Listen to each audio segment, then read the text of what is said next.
Okay, so we have just completed our Vasa on 17th of October, and we did the Pavarana, where it is a procedure actually started by Lord Buddha since his time, where the monastics ask for forgiveness and ask for, we call feedback.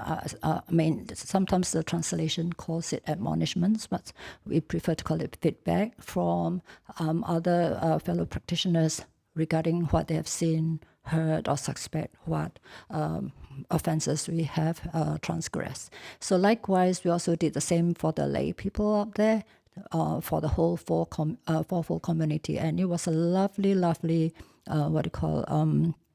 experience for everybody, because after that, everybody felt so much better. Because no matter what it is, right, we always ask ourselves, how well have I been spending my time? Especially when we are in the monastery, whether we are monastics or just a preceptor there, we sometimes do forget to be mindful, and sometimes because of our habitual habits, sometimes things can go wrong, even though we plan not to have anything go wrong. Yeah. So after the Pavarana ceremony, everybody had a communal evening allowable time together, and that really was very helpful. And of course, dear old Ajahn Nisarano gave a lovely, lovely talk about how we should live in harmony, in peace, loving kindness, and all that. It was so lovely. Yeah. And then I was actually telling them, I do not know what to talk about on Sunday. You all have been here almost every Sunday. And our BSV is now 70 over years old. I'm quite sure you have heard all Dhammas that's supposed to be taught by the Lord Buddha. Maybe not all, maybe not the very, very, special topics on like higher jhanas and all those kind of stuff. Yeah, but I'm quite sure all of you have heard a lot of Dhamma from a lot of venerables who come here every Sunday. Sometimes online too nowadays, you just have so many kinds of Dhamma talks. So I was just asking Ayya, I do not know what to talk about this Sunday. And then I went back to my room, and then I was reading some notes that I actually printed up for myself to read when I'm free. And I found this sutta, which I thought was just the thing that I need to remind myself of, and hopefully to share with all of you too. Now, some of you may have already heard it, but most of the time, the venerables will always talk about suttas found in the either Digha or Majjhima or Sanyutta or Anguttara Nikaya, but these are really from the Sutta Nipata. So Sutta Nipata is actually the fifth book of the Khuddaka Nikaya, the fifth section of the Tripitaka. And Sutta Nipata is supposed, well, from what I read from the commentaries, it's supposed to be a collection of books based on the very early teachings of Lord Buddha. Yeah, so I thought this one about the struggles of Lord Buddha before he became enlightened, I thought that was really meaningful, because it reminds us, whether we are laity or whether we are monastics, all of us learn Buddhism for one good reason, and that is to become awakened. And how we do that, we have to get out of our defilements. We have to get out of our habitual behavior, right? So I'm going to just read through, and perhaps in between I may explain it. Yeah, but just to give an idea what this is about, I'll just quote from this here first. This one is from the Sanyutta 35, 1.99. It is actually an extract from what they call the Kuma Sutta, which is in English means the tortoise. Okay, so this is just an extract here, right?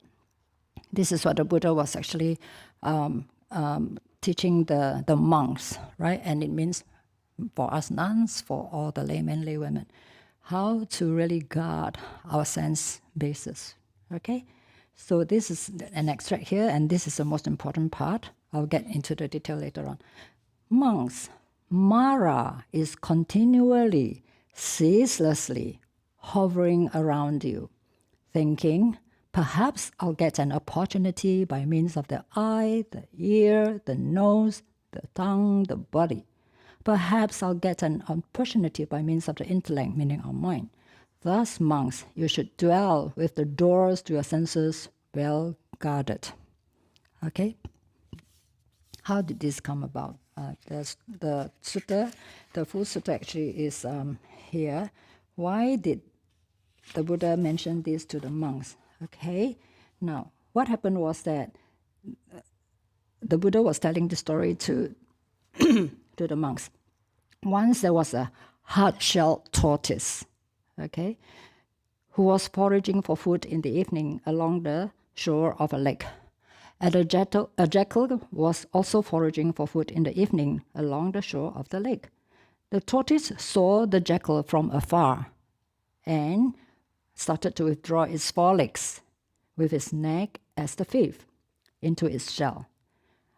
It remained perfectly quiet and still, but the jackal, who saw the tortoise from afar, thought that he will just hover around it, thinking, as soon as the tortoise stretches out one or another of its forelimbs, or its neck as the fifth, I'll seize it right there and tear it off and eat it. But the tortoise did not stretch any of its forelimbs or its neck, and the jackal, not having gotten any opportunity, lost interest and left. Okay? And this is why the Lord Buddha told the monks, Mara is continually, ceaselessly hovering around us. Okay?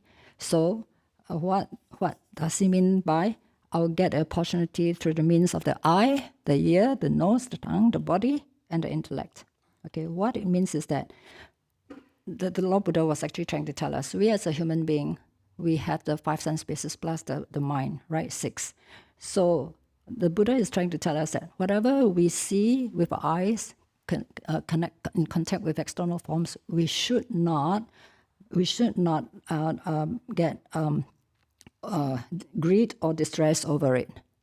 This is usually what we do, isn't it? When we see something we like, we want to have it. We think of ideas, how to cling on to it, how to own it. And when we see something that we don't like or someone we don't like, for no reason sometimes, we just try to see how we can avoid this person or get the person out of our sight or whatever, or a situation or even some things, right? So this is our I would say, behavioral patterns that we have actually accumulated from many lifetimes before. So likewise with ear and sound, likewise with nose and smells, tongue and taste, right, body and touches, and of course the mind. Okay, the mind is the thing that will grabs onto anything, because as the Buddha has taught, everything is mind-made.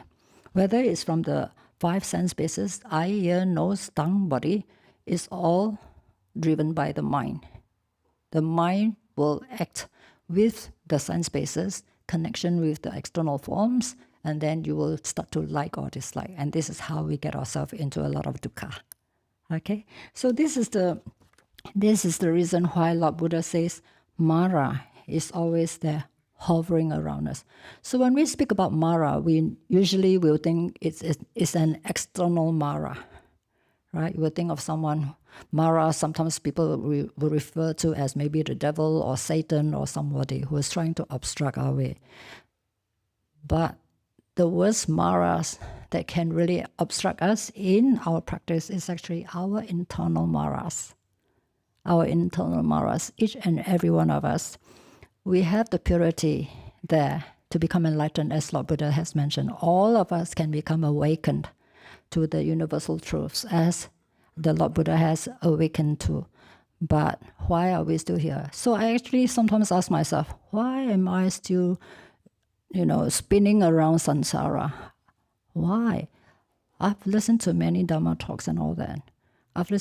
We have such a good teacher in the form of Ajahn Brahm. We have Ajahn Brahm giving us sutta discussions, Vinaya rules, everything. Why? Why are we all, including monks and nuns, including lay people, why are we all still spinning around and not really realizing what the Buddha wants us to realize, to be awakened to? Right? So the Buddha has never said that none of us can be awakened. He said that if we follow the path correctly, the Noble Eightfold Path, we can become awakened. But why are we still not awakened? Right? So this second part here, when the Buddha was actually talking to the monks, he was actually describing his struggle or his efforts before he became enlightened near the Niranjana river. Okay? So this is another extract that I'm going to focus on right now, and I'll tell you the source of the story that it comes from later on. Okay? This second part, after talking to the monks about the first part, about how we have to guard our sense bases, the Buddha actually told how he had to struggle, how he had to fight Mara. Okay? Now you can judge for yourself whether he was talking to the external Mara or the internal Maras. Okay? So this is what he said.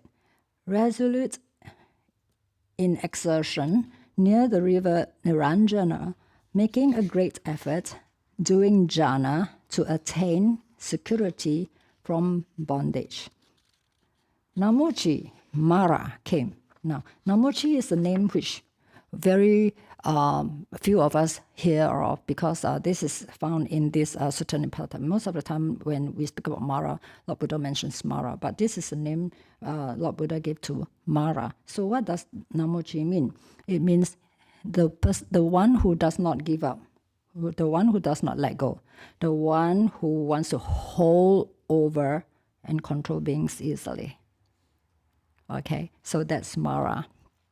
Okay, so when Mara came, trying to speak words of compassion to the Buddha, because at that time you all know that Buddha just went through 6 years of austere practices and all that, but he knew that he still wasn't enlightened, so he found that something has to be done. So he actually made a very strong resolve that he could sit there under the Bodhi tree and he wouldn't move until he becomes enlightened or when he becomes awakened. And that was the time when Mara tried his last effort to stop the Lord Buddha from becoming awakened. Right? I think you all know this story. So the Buddha was telling his monks, when Mara came speaking words of compassion, in inverted commas, the Buddha said, you are ashen, thin, death is in your presence. You are so skinny, you are so weak. You know, the only thing that is happening to you would be death. So he mentioned, death has 1,000 parts of you. Only one part is your life. You are like almost dead, right? So live, good sir, live. Life is better. Alive, you can do acts of merit. You're living the holy life, performing the fire sacrifice will heap up much merit. What use is this assertion to you? It's hard to follow. The path of exertion, hard to do, hard to sustain. So there was this Mara trying to sort of like have some kind of compassion for Lord Buddha. Look, you are so weak, you have to struggle so much. Why do you want to continue punishing yourself like that? Give up, go and do some acts of merit. You can do it. It's also called a holy life, right? So that is something that is very common in our present lifestyles. A lot of people say, well, why do you want to push yourself too hard? It's so hard to do this, so hard to do that. Why don't you just give up? And sometimes we fall for the trap, right? If we're not strong enough. So, saying these verses, Mara stood in the awakened one's presence. All right? So Mara was very confident. This time I'm going to make sure that you can't succeed. But just listen to what the Buddha replied to the Mara. He says, kingsmen of the heedless, okay? Evil one, come here for whatever purpose. I haven't for merit even the least bit of need. I do not need any least bit of merit. Okay, I've done enough merits already. Okay, those who have need of merit are those that is fit for Mara to address. Now, this statement really caught my eyes and really set me thinking. Those who have need of merit, those are the ones Mara is fit to address. Right. So it reminds me of Ajahn Brahm's teaching, reminds me of Ajahn Gangha's teaching, reminds me of Ajahn Chah's teaching, where they used to address us saying, you are all coming here to perform merits, offering dana, giving requisites and all those things. Now, it doesn't mean that it's not good. It's important, right? But we are doing it for the very main purpose of accumulating merits. What is the purpose of accumulating merits? It means that we want to come back into samsara again with a better, maybe form, with better intellect, with better conditions of living, with status, with gain and fame or whatever. That's why we are doing a lot of merit making, right? With the intention of accumulating more blessings for ourselves. Now, it doesn't mean that you shouldn't be doing it, because the Buddha's teaching is, if you really want to follow the paramis of giving, then the giver, the receiver, and the contents of the gift should not be the focus of the purpose of merit making. You do it just for the sake of it being needed, right? For instance, you're offering requisites and food and the 4 requisites to the monastics, right? Because the monastics, we don't handle money, we don't have anything, no possession, no nothing. So hopefully with your support, the monastics hopefully will walk the Noble Eightfold Path and become awakened. At the same time, if we are awakened, the Buddha has mentioned what we recollected just now, the virtues and the qualities of the Sangha.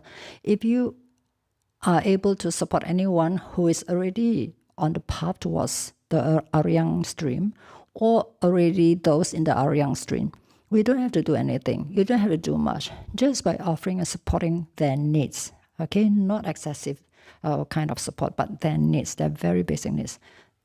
If we are already in the holy stream, we can become a source of merit to anyone. That's why we are called a field of merit to everyone.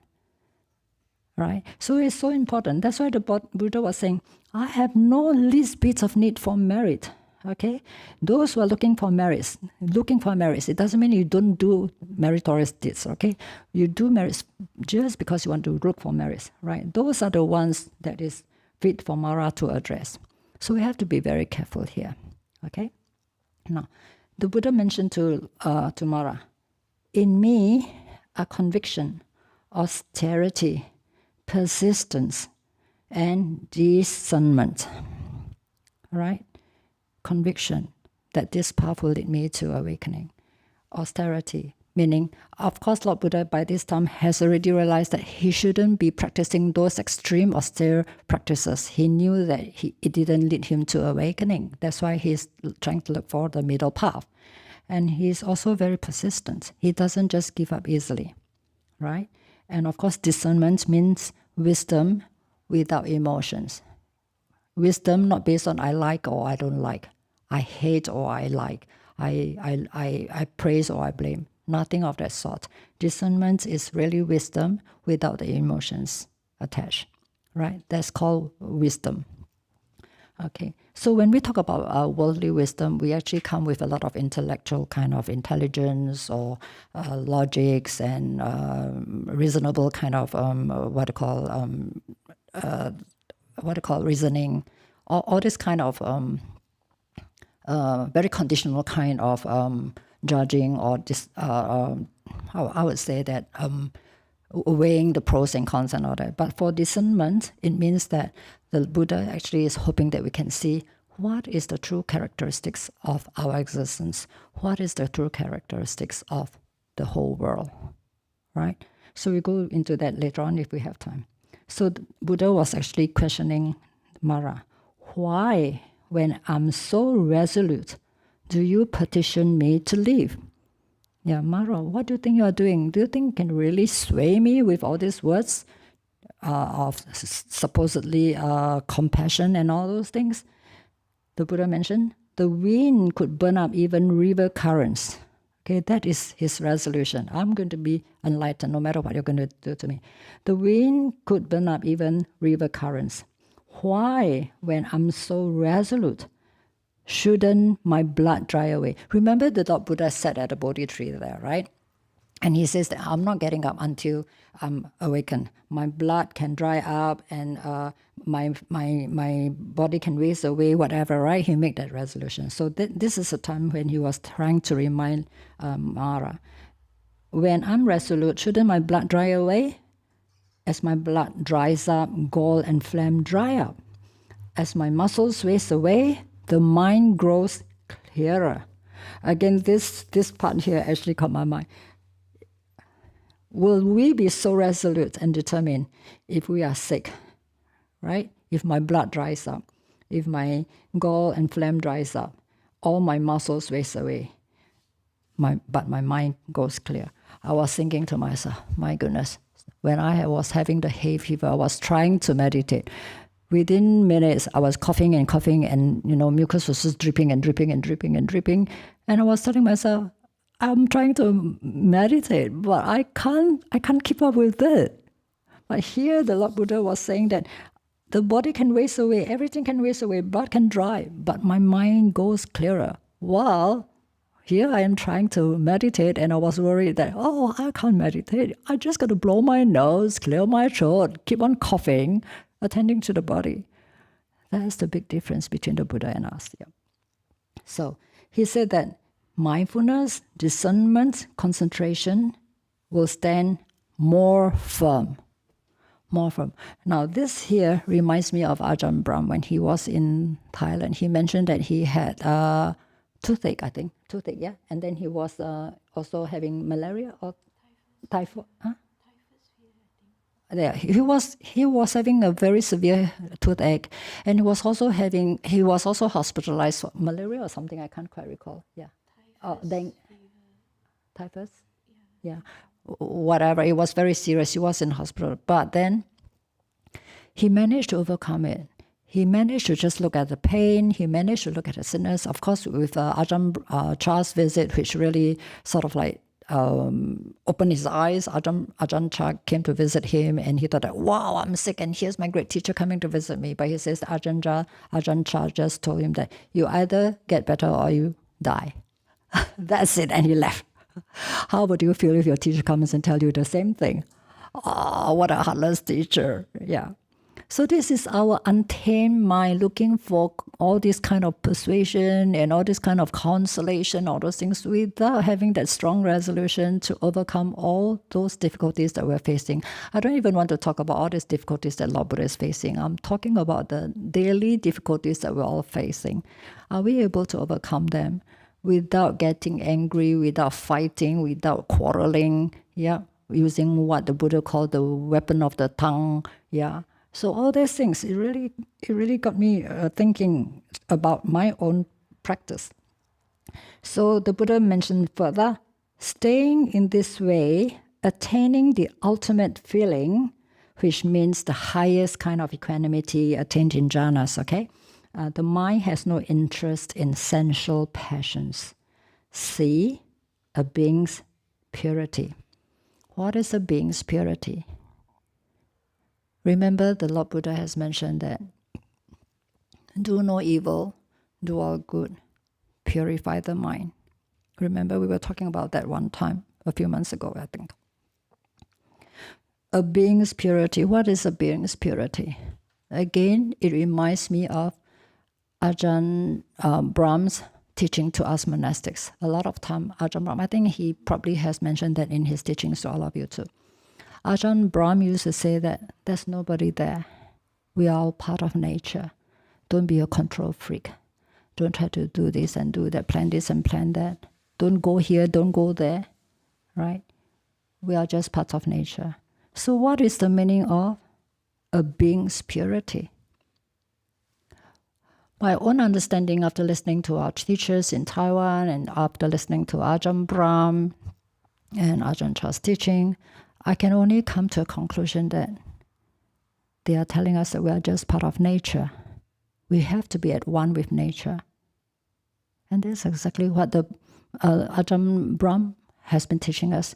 I was so intrigued by his one statement when he was teaching us.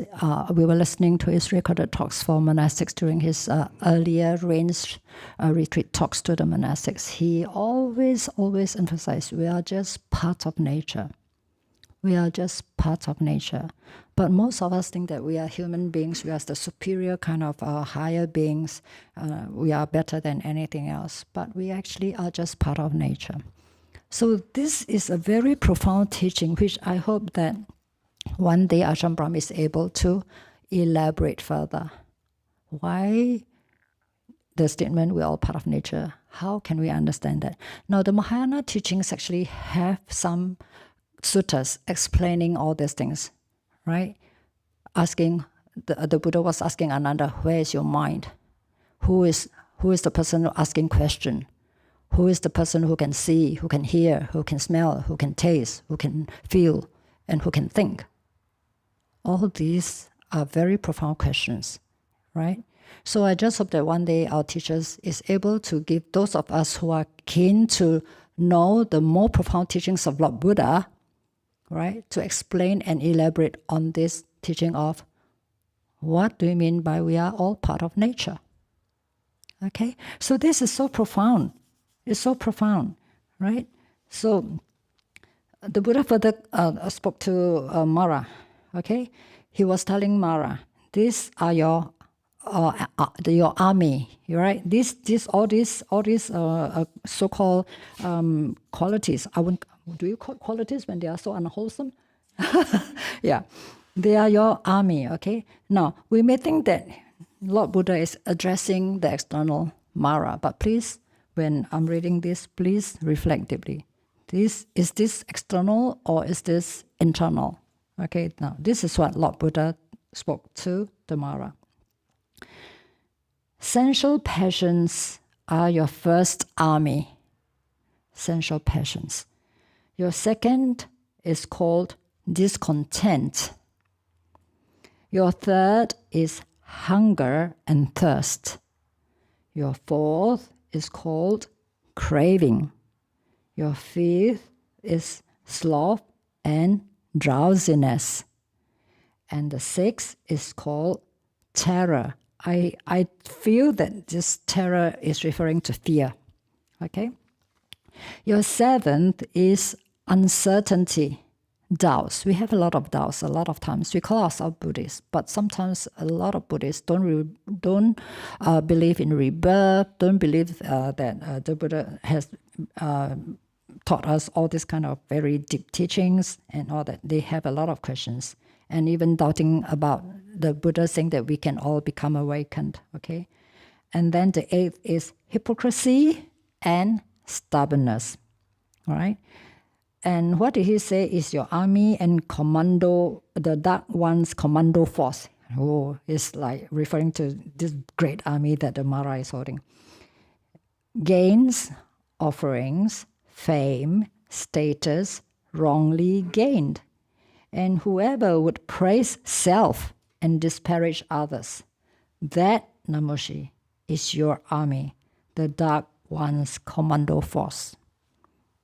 Okay, so the army of sensual passions. Is that external or internal?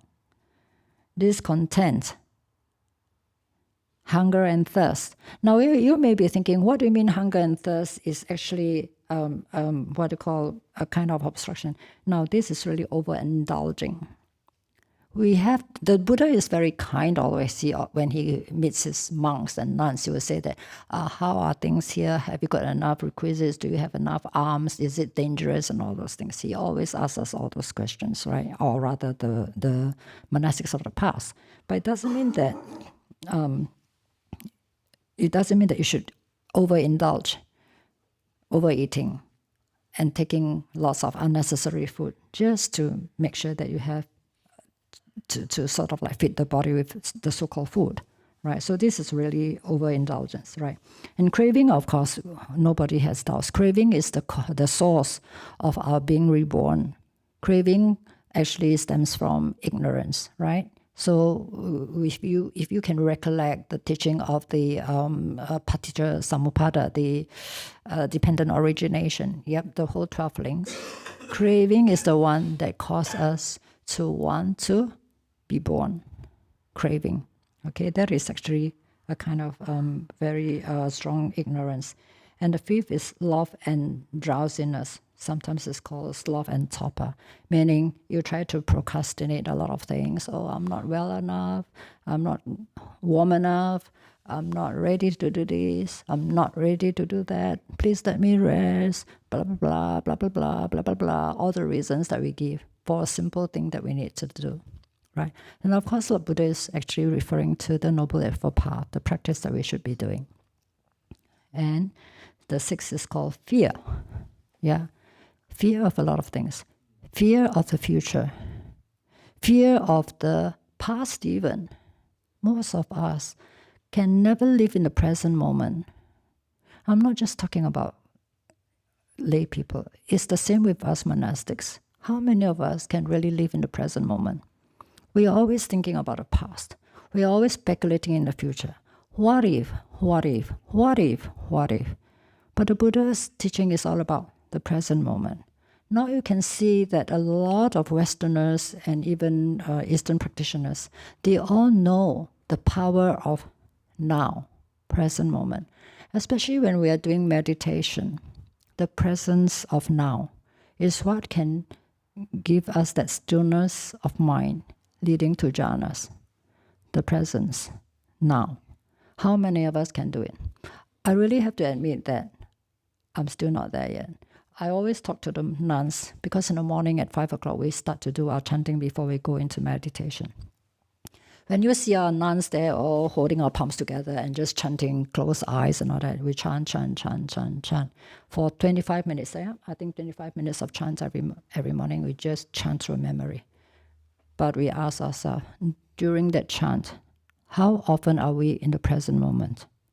Because our mind works so fast. Our mind works so fast, right? We think we are just doing chanting, but our mind is thinking of, whoops, I forgot to do that.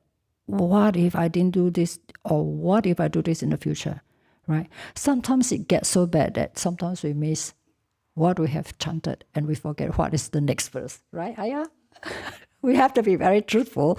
And that is not living in the present moment. Our mind is always going back into the past, speculating into the future, worrying about the future. How often are we in the present moment?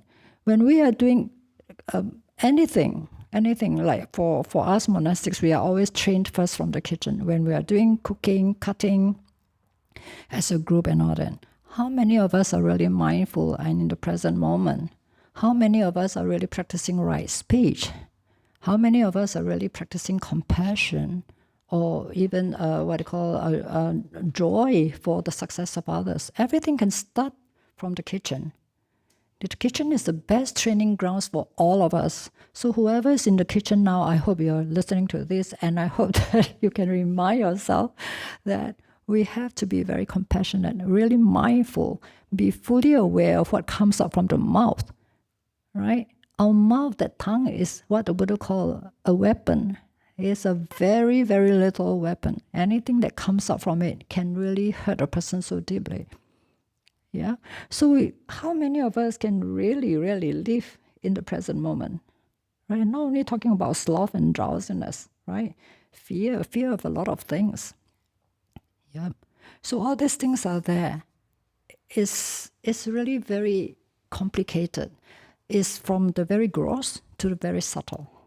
That's why when we have what the Buddha called the seventh army of Mara is called doubts. When we start to have all these doubts, it's very hard for us to really have stillness of the mind or peace of the mind. Very hard because we have so many questions. We just need to clarify. And this is the beauty of having a very good teacher with us. Ajahn Brahm is there for us, but he's so busy, we do understand. But Ajahn Brahm is also there. There are also other teachers available around us. If we have any doubts about our practice, about our doubts, about our fears, please do approach them. Yeah. And of course, the eighth one is hypocrisy and stubbornness. Right? Hypocrisy and stubbornness. Now, all this kind of so-called characteristics of a person, most of them actually stem from our habits. It's all habitual behavior. So what is called cultivation? What is called purification of the mind? It is just being able to catch what is negative coming up from the mind and reminding ourselves we have to get out of it no matter how difficult it is. I still remember our teacher in Sangpo used to tell us, I'm not afraid of you making mistakes. I'm just afraid of you not wanting to do something out of fear that you'll make mistakes. Because he said that if you make mistakes, you can learn. and not make mistakes in the future. Even if you fall 100 times, pick yourself up 100 times, right? But if you are fearful of making mistakes and you refuse to do any job, you will never learn from it. You are just trying to run away from all of the possibility of making mistakes. Right. Did somebody say something? Yes. Okay. What did he say? I was expelled, terminated. Oh, okay. We talk about that later. Okay. Is I got to see who that is. Sounds like Supianto. Is that? Yes. Yeah. Okay. Okay, Supianto. We talk about your problem. Okay. Later on. Yeah. So please give me the time to finish this. It's 10:17 already.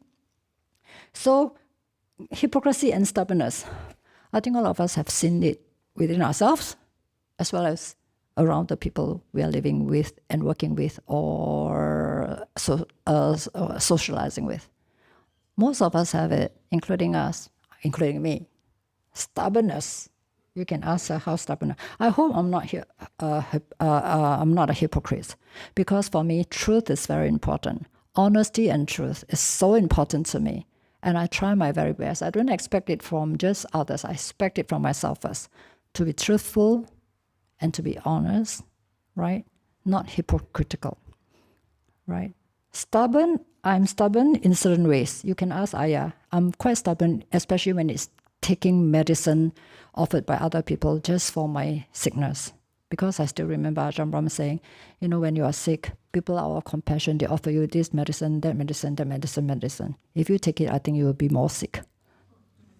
It's not that we don't appreciate your concerns or your kindness. We do. But we know our body very well.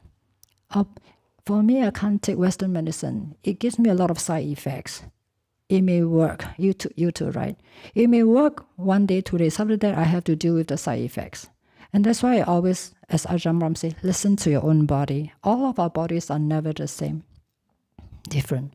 Listen to your body. If you're able to sort of like understand your body, then you can really get through your sickness better. Yeah. So all these things are very important for us.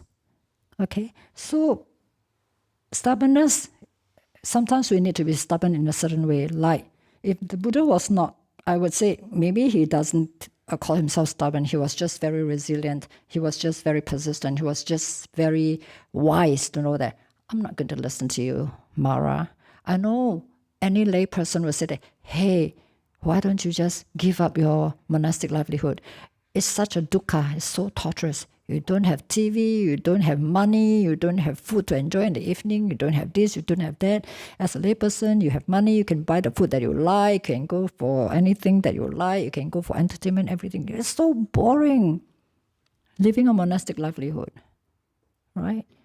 Some people listen to them. Why don't you become such and such a person? Why don't you become such and such a person? So this is not only Lord Buddha talking to Mara. Lord Buddha also has spoken to the monks during his time too. Your family may come, I think it's in Sanyutta Nikaya if I'm not wrong, that your family may come and offer you all the wealth that they have and tell you, why don't you just disrobe, come back to the family, you can do lots of marriage, we've got lots of money. Why don't you just come and do merit making? But that's not going to lead to ending of samsara. So the Buddha would say that a wise one will not listen to this kind of encouragements from family members or friends. And that, of course, is called stubbornness in our own lay term or whatever. Even for me, I would say that, well, that is being stubborn. But at least we are stubborn for a good reason. Hopefully the fruits will be there for us to enjoy later on, the fruit of the holy life, right? So hypocrisy and stubbornness. Hypocrisy is definitely something that we totally would not encourage anyone to practice, because sad to say, we have seen hypocrisy almost everywhere. I'm quite sure all of you have witnessed it somehow, somewhere, sometimes, right? whether it is our wrong judgment, because this is actually judging people, this person is a real hypocrite, and that is also called judgment. But if you are not condemning the person, you're just trying to understand the person, I would think it's called discernment. You are not trying to go out to tell people, this person is a real hypocrite, you better be aware and try to stay away or whatever. That's condemning. That's really judgment. But we have to understand who our kalyanamitas are. We have to understand their qualities before we regard them as our true spiritual kalyanamitas. Not just what the Chinese will say, what to say, 猪朋狗友, what do you call, our pig friends and our dog friends who enjoy sensual pleasures with us and all those things, right? Not that. Our kalyanamitas are those who are able to support us in the holy path towards awakening. Then we can call them our kalyanamitas. Okay, so these are the things that the Buddha says is your army, your commando force. Okay, and then he was further mentioning gains and offerings, fame and status wrongly gained. Wrongly gained. Okay, I'll see like Saviti, very rich. I have to be very nice to her so that if she gives me an offering, I can ask for something very expensive. Okay, that's one of this kind of weaknesses. Sad to say again, sometimes monastics fall into that trap. Yep, because lay people usually you don't ask for things because you're earning your own money. Usually you earn your own money and you buy your own things. But for us monastics who have no money, we have to be very mindful.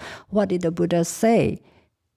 Just as kusa grass wrongly cuts the hand, a samaner's life wrongly lived drags one down to where? Hell. The Buddha has mentioned to us. So gains, offerings, fame, and status wrongly gained. Okay? We have to be so mindful that we don't fall, especially for us monastics, this one. We have to be so mindful. For laity, of course, maybe it's very important for you to hold a certain status, for you to be able to work with your people or whatever, but not wrongly gained. Whenever we are good, we will definitely get fame, so-called fame and so-called status. When you are a good person, just look at Ajahn Brahm, just look at the Dalai Lama, look at all the other nuns like Venerable, who is the one in the cave?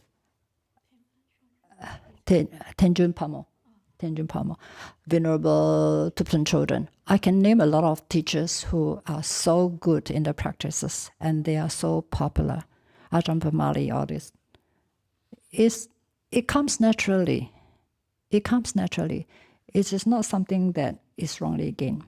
Definitely, someone who is doing a lot of good, even Chiji in Taiwan, or all the what they call the abbots of different Ajahn Gangha and all that, they didn't gain their fame through the wrong way, right? So it will come naturally. And then whoever would praise self and disparage others, that is something so common. And I remember that there was once when Lord Buddha actually mentioned to Anuruddha, who was thinking of the 7 types of qualities of one who is practicing. And Lord Buddha said, this is another one. Oh no, this is the one that Anuruddha has mentioned. I think it could be the first one that he has realized. To disparage others and to praise ourselves.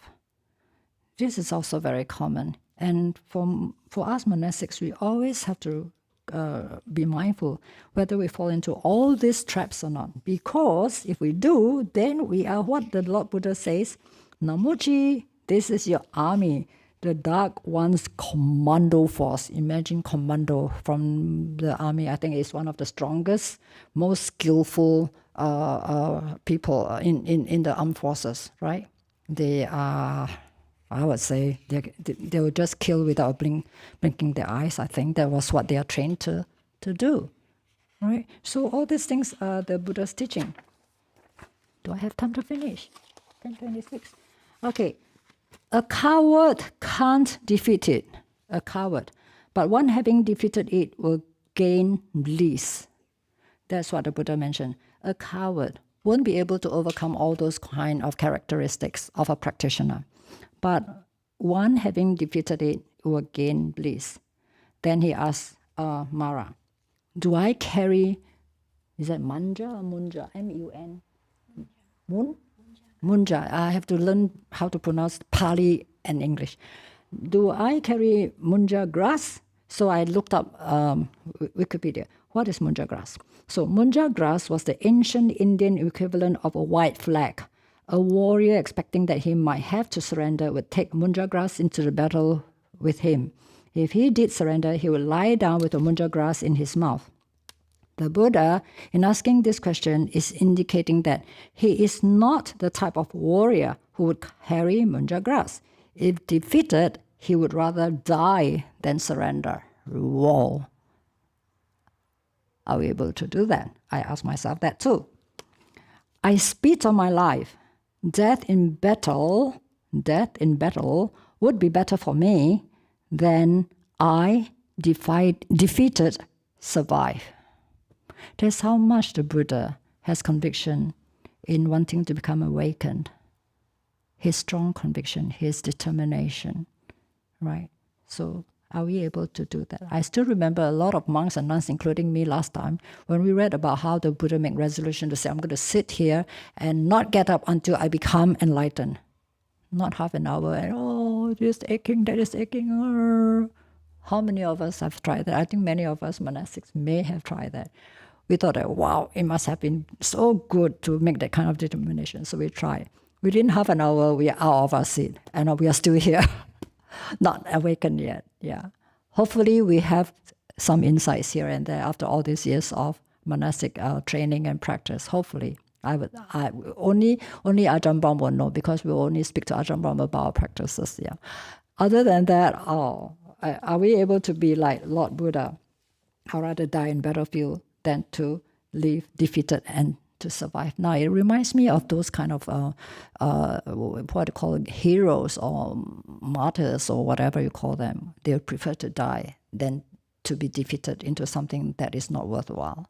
I'd rather die. Yeah. So these are the things that I ask myself also. Sinking here, they don't appear. Some Brahmins and contemplatives, they don't know the path by which those with good practices go to.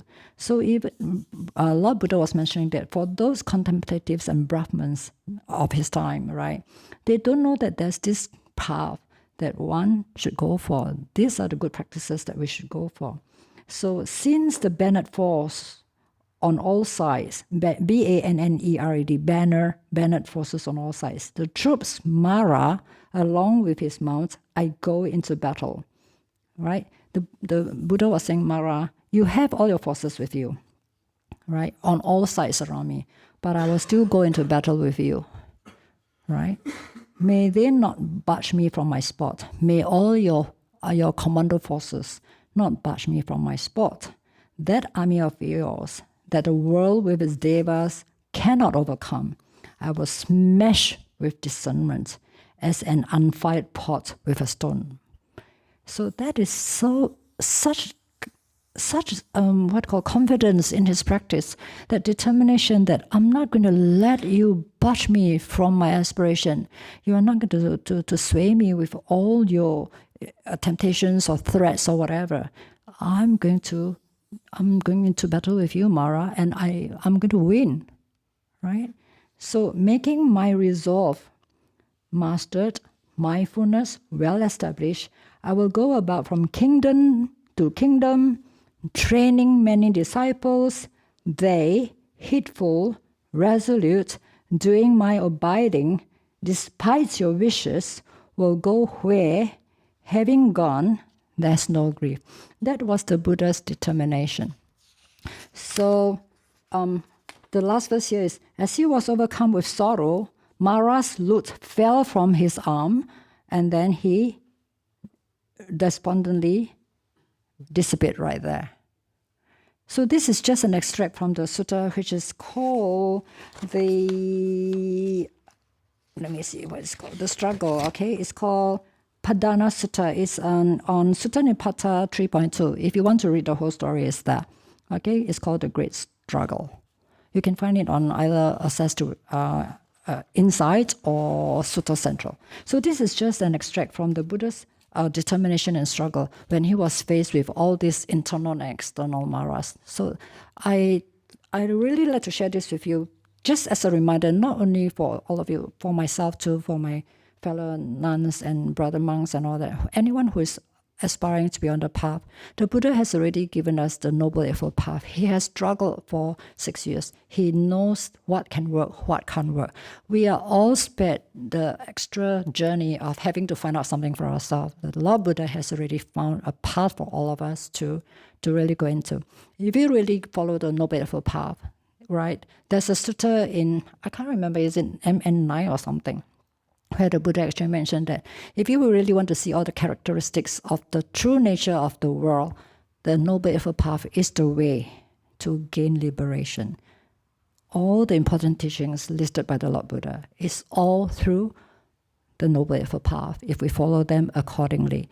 Drop all our habits, drop all our habitual behavior, be able to catch all the negative thoughts arising, replace them with positive thinking. Important thing is for us to be able to really realize, spot, identify our defilements, be truthful with ourselves, be courageous with ourselves to know that these are still the defilements that's present in me. Perhaps the gross ones have already been abandoned, but the little ones are still there. So I hope that with this sharing, I can conclude here, if there's any questions.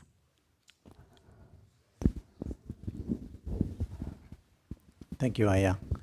It's now time for Q&A. We'll alternate between the in-person audience here in the hall and the online audience. So we'll start with the in-person audience. Anyone on the floor have a question?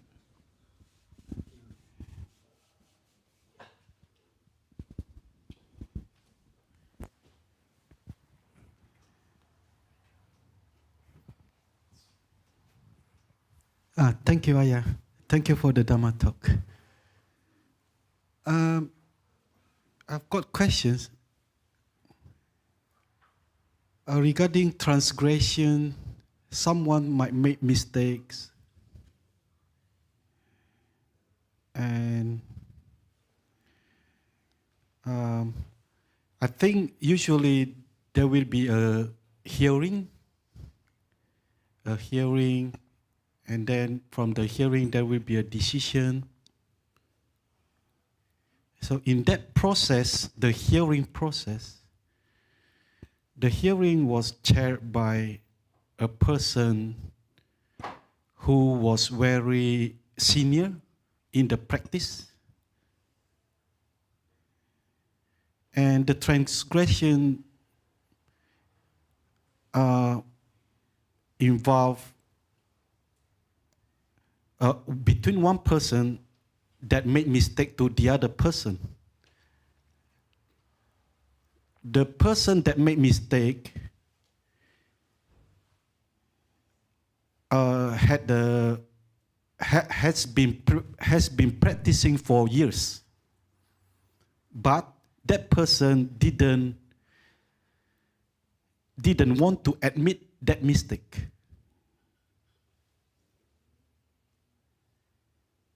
So in that case, will that person be expelled from the practice?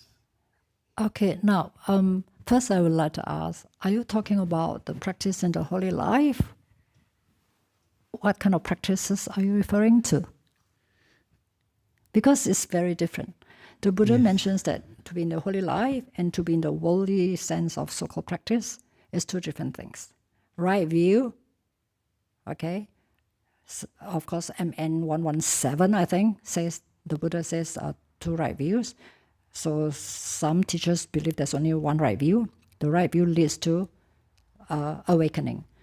But in the worldly sense of it, there's the right view that has no taints in it, that means no defilements. But you still are able to live your worldly life with very little suffering because you know how to deal with it very wisely. So when you talk about the practice of the person who has caused a transgression and who doesn't want to admit that he's got a transgression, are you talking about worldly, mundane things, or are you talking about the holy life? let's say holy life, and let's say the chairperson is Ajahn Brahm. Okay, now, if you are talking about Ajahn Brahm as the person who is actually... No, I'm talking Ajahn Brahm is the chair of the hearing. Ajahn Brahm is the chair of the Yeah. hearing, Hearing. That means you are trying to investigate what Yes. has happened. Okay, Between those two persons. yeah. Okay. So Ajahn Brahm has nothing to do with the incidents. Okay, that's an example. Okay, now I'm talking from the spiritual point. Okay, now if you really like to use Ajahn Brahm in this case, what I would say is Ajahn Brahm usually would advise us whenever you have come across a situation like that. All right, you may have faced a situation which even may be so unfair to you, right? Ajahn Brahm always use what? AFL. I know there's a football team, is it? AFL. So it's easy for us to remember. Ajahn Brahm always asks us to use AFL to deal with this kind of situation. First and foremost, you have to know whether we ourselves are at fault or not. It takes two hands to clap. One hand can't do any sound. Correct?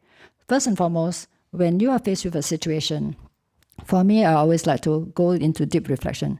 This thing has happened. Am I at fault? I question myself first. Am I at fault? If you really think that you are not at fault, then what is the next step? Because, blame and all these false accusations and all those things is always there. Even the Buddha is not spared from it. Right? So you ask yourself, first and foremost, am I at fault? Sometimes you don't even know we are at fault. Sometimes we may have said something to cause the whole kind of transgression taking place or whatever is often the case. But just say that you are not at fault. Okay, the person who so-called at the hearing has been found to be not at fault, but the other person is still very persistent to accuse this person of a transgression. And then, of course, you have the chairman who is hearing both sides, the stories of both sides, which is good because you cannot just hear from one side. You have to listen to both sides, right? So in Chinese, we have say, 公说公有理,婆说婆有理. Granddad will say he's got his reasons. Grandma will say he's got his reasons. So who is right? Right? So Ajahn Brahm's advice to us is, live in peace and harmony. You don't need to be right. Okay? You can be right in certain things. You have to be right if somebody says, I'm going to kill. They say, no, you shouldn't kill. You have to be assertive. But if it's just a difference of opinions, of views, right, of different perceptions, most of the time it comes from different perception, different feelings. That's why we have all this kind of arguments, all this kind of different views. Not that you're right or the other one is wrong. It's a lot of times it's our own views and our own reasoning, our own logic, right? Yeah. So Ajahn Brahm always tells us, use the AFL. You have to accept it, acknowledge it, that this is happening to me. Okay? And then you have to face it, deal with it. You have to face it. Whatever problem we are going through, we have to face it, deal with it. And then the final part is to let it go. Are we able to let it go? How do we let it go? We need to forgive. That's why in our monastic, practice, anyone who is going away for more than a few days, 1 week or so, we always ask for forgiveness. And the person who doesn't forgive, the Buddha says, is a very unwise person. Because you don't want to be trapped in that kind of bitterness and anger in you. You will never be able to move forward in the spiritual path if we are trapped in our anger, trapped in our bitterness, trapped in vengeance, trapped in wanting to get equal with you. You will never be able to move forward in your spiritual path, even though you may be right? But you have all these very negative emotions inside your heart trapping you. That's why I always mention this quotation that somebody passed to me. When we are bitter, when we are angry, when we are revengeful, it's just like we are asking, we are drinking the poison, but asking the other person to die. It won't work that way. It won't work that way, right? So if that person is actually a very wise spiritual person who is conducting the hearing, right? But the transgressor still doesn't want to admit it's a fault. It happens in our Veneros too. The Buddha also mentioned that you can actually, somebody may have actually transgressed a very serious offense. But if that somebody doesn't want to admit it, there's nothing you can do to help that person. Everybody knows it's a transgression, but the person says, no, I did not transgress it. I don't see it as a transgress. There's nothing you can do, but they are trapped in their ignorance. They're trapped in their foolishness. So we have to ask ourselves, am I part of the contributing factor to the transgression? Why are people accusing us of that? It's true, a lot of times even the Buddha has got wrong accusations. Every one of us, I'm quite sure, all of us have experienced this kind of unfairness in our life at one time or another. But what do? You just refuse to let it go? You want to look for a time to really get even? It won't work. It's going to deprive us of our happiness and peace of mind. Yeah? So we have to ask ourselves, are we able to let go? How do we let go? We have to really forgive. Forgiveness. That's why forgiveness ceremony is so important. So important. Forgive and let go, forgive and let go. But if you find that the situation is always repeating itself on you, then I think it's a high time to really look at myself. Why is all these things repeatedly happening to me? Is that something that I did not do right? We have to ask ourselves. And look, speak to your friends whom you have confidence in. Speak to your teachers or family members or whoever. There will be spiritual friends who are willing to tell you, maybe this pattern, this behavioral pattern of yours is causing all this kind of unnecessary kind of accusations to you. You may have good intention to do something, but the approach may be wrong. We have faced this a lot of time. Good intention. I don't want to talk about anything.